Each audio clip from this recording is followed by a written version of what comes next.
नमस्ते, मैं डॉक्टर युक्मेन चौधरी और आज की इस वीडियो में हम आपको जानकारी देने वाले हैं नेजल ब्लॉकेज के बारे में या फिर ये कहें नेजल कंजेशन के बारे में, स्टफी नोज के बारे में। यानी अगर नाक बंद रहता है तो क्या कारण है, क्या लक्षण है, कौन सी जांचें आप करा सकते हैं, बेस्ट इफेक्टिव होम्योपैथी मेडिसिन और एलोपैथी ट्रीटमेंट की हम बात करने वाले हैं। तो आइए स्टार्ट करते हैं। सबसे पहले हम बात करेंगे नेजल कंजेशन क्या है। आपका नोज जो है, आपकी नाक की जो अंदर की लाइनिंग होती है जिसको हम नेजल म्यूकस मेम्ब्रेन कहते हैं, उसका स्वेलिंग देखे जाना, यानी या तो वो इन्फ्लेम्ड हो जाए, उसका स्वेलिंग देखे जाए, या फिर फ्लूइड एक्युमुलेशन यानी बहुत ही ज्यादा अगर म्यूकस हो जाता है, इसकी वजह से आपको नेजल ब्लॉकेज, स्टफी नोज, नाक बंद हो सकती है। कारणों की हम बात करना चाहेंगे कि ऐसा होता क्यों है कि इसमें स्वेलिंग देखी जाती है नेजल म्यूकस मेम्ब्रेन में, या फिर आपको फ्लूइड बहुत ज्यादा बनता है, फ्लूइड एक्युमुलेशन। कारणों में हम बात करना चाहेंगे। सबसे पहले हम डिस्कस करेंगे इन्फेक्शन के बारे में। देखिएगा, इन्फेक्शन आपको हो सकता है कॉमन कोल्ड, जुकाम हो सकता है, या फिर हम फ्लू की बात करें, एक तरह का जुकाम ही है जिसमें ज्यादा सिम्टम हो सकते हैं और बुखार भी हो सकता है। साइनोसाइटिस की हम बात करना चाहेंगे, यानी जो साइनसेस आपके देखे जाते हैं उनका स्वेलिंग देखे जाए और जिसकी वजह से भी आपको जो है नोज ब्लॉक हो सकती है। बात करना चाहेंगे हम यहाँ पे एलर्जीज की। कई बार आपको कोई एलर्जी हो सकती है जिसकी वजह से जो है रिएक्शन की वजह से आपकी बॉडी जो रिस्पॉन्ड करती है, इसकी वजह से भी आपका नोज ब्लॉक हो सकता है। चाहेंगे इसमें आपको डस्ट माइट से एलर्जी हो सकती है, धूल मिट्टी से अगर हम बात करना चाहें, पॉलन से आपको एलर्जी हो सकती है, जो एक सीजनल एलर्जी रिएक्शन देखे जाते हैं। पेट डेंडर से हो सकते हैं, अगर आपके पेट हैं तो उनके स्किन के फर से आपको एलर्जी हो सकती है।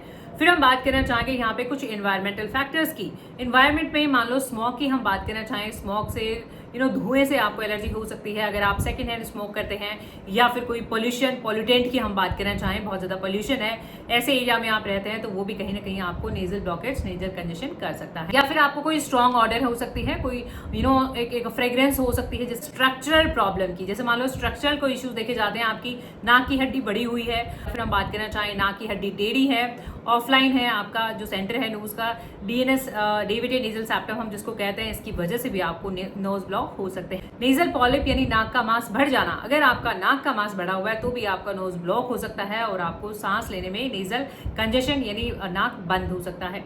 रिफ्लेक्स डिजीज, कई बार आपको जीईआर यानी गैस्ट्रो इसोफेजल रिफ्लेक्स डिजीज ये बीमारी होती है, इसकी वजह से भी आपका म्यूकस ज्यादा बन सकता है और नेजल ब्लॉकेज क्रिएट कर सकता है। यानी सबको अलग अलग प्रॉब्लम हो सकती है, किसी को इन्वायरमेंट से हो सकती है, किसी को एलर्जी हो सकती है, और किसी का इन्फेक्शन हो सकता है, किसी को साइनस हो सकता है, और किसी को पेट की दिक्कतें हो सकती हैं। तो कारण जानना बहुत ही जरूरी है। क्या सिम्टम देखे जाते हैं?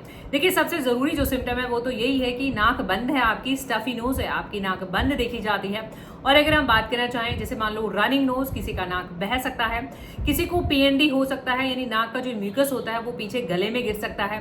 कई बार आपको टेस्ट और स्मेल का सेंसेशन भी चला जाता है, यानी आपको स्वाद नहीं आता है और आपको टेस्ट की हम बात करना चाहें और स्मेल का भी नहीं पता लग पाता है। कंफर्ट हो सकता है, फोरहेड, सर में दर्द हो सकता है, कई बार हेडेक की प्रॉब्लम हो सकती है। अगर ये साइनस की वजह से है कि आपको किस वजह से ऐसा है, किस वजह से आपकी नोज ब्लॉक है, तो उससे एसोसिएटेड सिम्टम भी हो सकते हैं। तो क्या ट्रीटमेंट ऑप्शन अवेलेबल है, क्या ट्रीटमेंट आप देख सकते हैं? सबसे पहले हम होम रेमेडीज की बात करना चाहेंगे, घर पे आप इसे कैसे ठीक करें।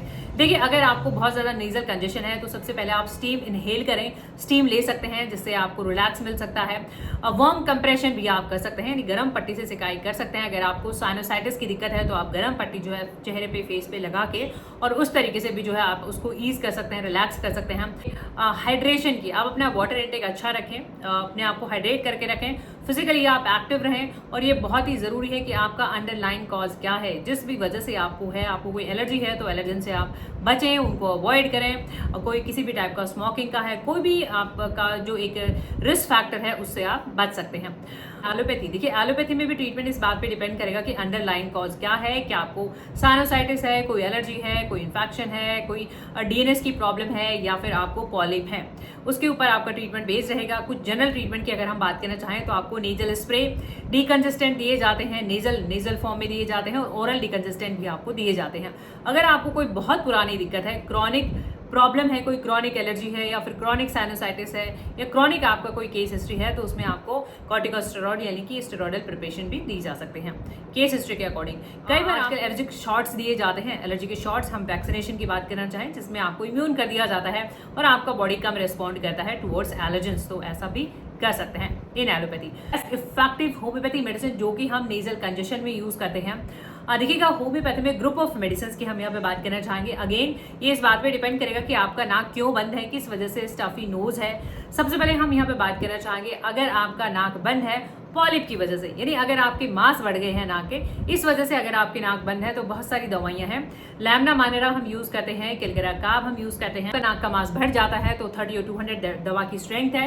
इन सभी दवाओं के लिंक आपको नीचे डिस्क्रिप्शन बॉक्स में मिल जाएंगे, या फिर आप हमसे व्हाट्सएप पे कनेक्ट होकर भी जो है अपना ट्रीटमेंट स्टार्ट कर सकते हैं। और ये ऑरल फॉर्म में मेडिसिन लेना रहेगा, 1-2 ड्रॉप दिन में 1-2 बार खाना खाने से पहले रेगुलरली आप इन्हें यूज करें। बोनी ग्रोथ है, जैसा कि हमने बताया था कि नाक की अगर कोई हड्डी बढ़ जाती है, ऐसे केस में मर्कसोल यूज करते हैं और मैट हम यूज करते हैं, और साथ ही साथ में हम बात करना चाहेंगे फॉस्फोरस भी हम यूज करते हैं केस हिस्ट्री के अकॉर्डिंग। और मैट मैंने यहाँ पे रखी हुई है।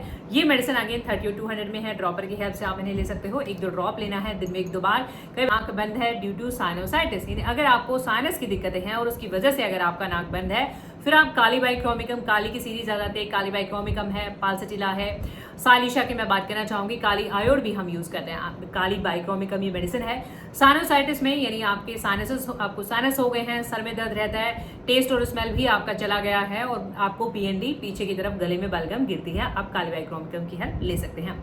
ड्रॉपर की हेल्प से अगर लेना रहता है 1-2 ड्रॉप दिन में 1-2 बार, और ये भी आपको ऑरली लेना रहेगा। नेजल म्यूकस मेम्ब्रेन, नाक बिल्कुल सूखा हो जाए, बिल्कुल ड्राइनेस हो जाए, और खासकर बच्चों में भी हमें से, इन्फेंट या छोटे बच्चों में भी हमें से यूज करते हैं सैम्बुकस नाइग्रा है, तो ऐसे केस में अगेन ड्रॉपर की हेल्प से देखिएगा। कई बार आपके एडिनॉइड्स, अगर खासकर हम बच्चों की बात करना चाहें, यानी एडिनॉइड्स की वजह से भी जो है नेजल ब्लॉकेज देखी जाती है, इसमें आयोडम आ जाते हैं। केलकेरा आयोड की मैं बात करना चाहूँ, बरियाटा आयोड की हम बात करना चाहें, ये आप एडिनॉइड्स में बहुत अच्छा काम करते हैं। केलकेरा आयोड है ये, अगेन ड्रॉपर की हेल्प से 1-2 ड्रॉप दिन में 1-2 बार खाना खाने से पहले रेगुलर यूज करें।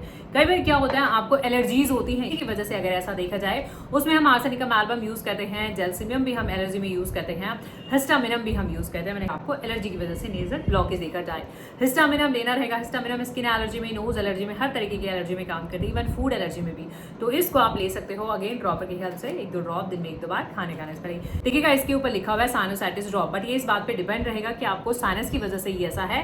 ये पीने की दवा है, 5-10 बूंदे 2-3 चम्मच गुनगुने पानी में दिन में 2-3 बार खाना खाने से पहले। नेजल स्प्रे है, इसमें पालसेटिला भी है, केलगरा काब भी है, जो कि हम बात करें तो ये नेजल फॉर्म में है स्प्रे। आप एक स्प्रे पफ आपको यूज करना रहता है दोनों नॉस्ट्रिल में, इसे भी आप यूज कर सकते हैं, ये काफी अच्छा रहेगा।